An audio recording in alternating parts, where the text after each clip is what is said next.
ဒီခုကောင်လေးရဲ့အလုတ်ကဖက်နှက်ရောင်းတဲ့အလုတ်ပါသူကမနက်တိုင်းဖက်နှက်စုံလိုက်အများကြီးဝတ်ပြီးအိမ်ကနေထွက်လာတတ်တယ်ညနေမဆောင်ခင်ဖက်နှက်တွေအကုန်အောင်ရောင်းရမှာလေအဲ့ဒီနေ့ကလည်းဖက်နှက်ဝယ်မဲ့သူတွေကိုရှာဖို့အတွက်သူ့အပြင်ထွက်လာခဲ့တယ်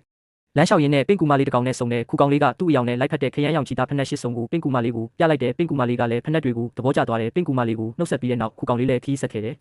နည်းနည်းရှိရောက်တော့နေတိုင်းဆူဆွနေတဲ့မြေပြင်ပေါ်မှာပြေးလွှားနေရတဲ့ပိုးတောင်မတစ်ကောင်နဲ့ဆုံပြန်တဲ့ခုကောင်လေးကသူ့ကိုခြိသားဖက်နှက်စီးဖို့အကြံပေးလိုက်တဲ့ပိုးတောင်မကလည်းအကြံကိုသဘောကျပြီးဖက်နှက်တစ်ဆက်စုံဝယ်သွားတယ်ခုကောင်လေးကတော့နေမဝင်ခင်ဖက်နှက်တွေအကုန်အောင်ရောင်းရအောင်မှမို့လို့ခီးကိုဆက်လျှောက်နေတယ်ခဏနေတော့ခုံပေါက်လေးကျင်နေတဲ့ကျိုင်းကောင်တစ်ကောင်ကိုတွေ့တယ်ခုကောင်လေးကကျိုင်းကောင်ကိုအခုံပိုးလွယ်အောင် rubber plastic ဖက်နှက်တွေစီးဖို့အကြံပေးလိုက်တဲ့ကျိုင်းကောင်ကဖက်နှက်ဝတ်လိုက်တဲ့အခါပေါ်ပါသွားတာကိုခန်းစားလိုက်ရတယ်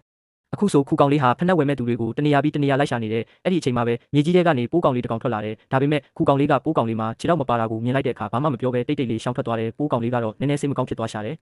နည်းနည်းထက်သွားတော့မှုပင်လေးနားမှာနားနေတဲ့နှာမောင်းပါတဲ့ပိုးတောင်မတစ်ကောင်ကိုတွေ့တယ်အဲ့ဒီပိုးတောင်မကသူ့ကိုဖက်နှက်မိုက်စားလေးတွေပြပေးဖို့ပြောတယ်ခုကောင်လေးကလည်းချက်ချင်းပဲတားရည်ဖက်နှက်သုံးစုံထုတ်ပြလိုက်တယ်ပိုးတောင်မကဖက်နှက်တွေကိုအလုံးသဘောကျသွားပြီးဝမ်းသာအားရနဲ့ဝတ်ပြီးထွက်သွားတယ်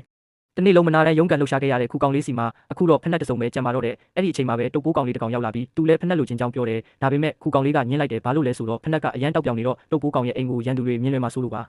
ညနေလဲစောင်းလာပြီးအဲ့ဒီအချိန်မှာပဲခရူးတစ်ကောင်နဲ့ဆုံတဲ့ခုကောင်လေးကနောက်ဆုံးကြံတဲ့ဖက်နှက်တစ်စုံကိုပြလိုက်ပေမဲ့ခရူးမှာခြေထောက်တစ်ချောင်းပဲပါတာမို့လို့ဖက်နှက်တစ်ဖက်ပဲဝဲသွားတယ်အဲ့ဒီအချိန်မှာပဲရင်ကောင်လေးတစ်ကောင်ပြန်လာပြီးအဲ့ဒီဖက်နှက်ထဲကိုဝင်ပုန်းနေတဲ့ခုကောင်လေးကလည်းအခုဒီဖက်နှက်ကမင်းအပိုင်ပဲလို့ပြောလိုက်တယ်ရင်ကောင်လေးကလည်းဝမ်းသာလွန်းလို့ကတ်ခုံလိုက်တယ်သူကသူ့တငယ်ချင်းတွေကိုချက်ချင်းခေါ်လိုက်ပြီးအားလုံးအတူတူတညလုံးပြောပါခဲ့ကြပါတော့တယ်